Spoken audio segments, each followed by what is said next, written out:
For as long as the industry has been around, game developers have been chasing better graphics and greater scale.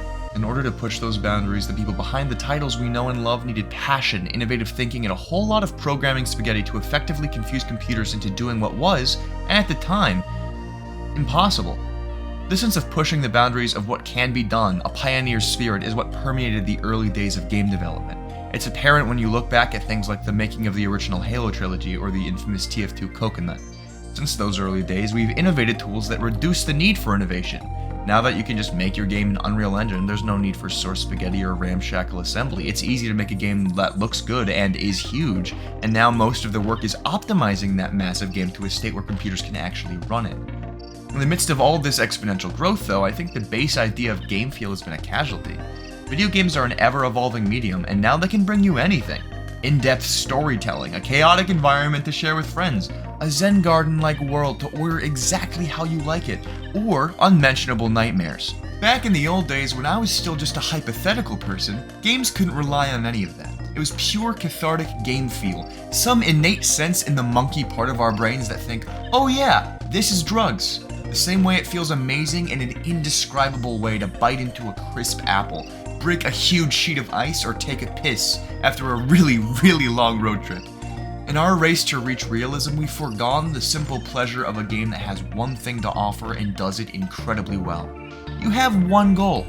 You have to beat the game. This is one of the simplest games I have ever played in my life, but it's also one of the very few that I would unflinchingly defend as an absolute 10 out of 10. There are no flaws in this game. You're a guy. You can move and jump. Lots of shit kills you. You have to collect 100 coins to beat the game. You can unlock a small number of new movement abilities over the course of the game, as well as new pathways. When you die, you're instantly sent back to your last checkpoint. That's it. I cannot put into words how masterfully this is executed. Using the most basic ingredients, they create a game that has such a perfect balance of punishment and reward that it truly does feel like a drug. The creativity on display in some of these rooms is unparalleled in any other platformer I have ever played. It seems like every lesson learned over almost half a century of game development has been boiled down to its bare essence and delivered on in this game. I seriously can't verbalize what I'm trying to say, except to say, for the love of God! If you enjoy platformers or Metroidvanias or just a good challenge, give this a whirl. You will not regret it. It's free, it's masterful, and if you're actually able to 100% the game, I doubt you'll feel more satisfied by any other achievement you've made in your life. I mean, like, unless you did something actually impressive, but we play games here, shut up. When I got that last token, I felt like a god among men. And I was. Play it or not, I don't care. Bye.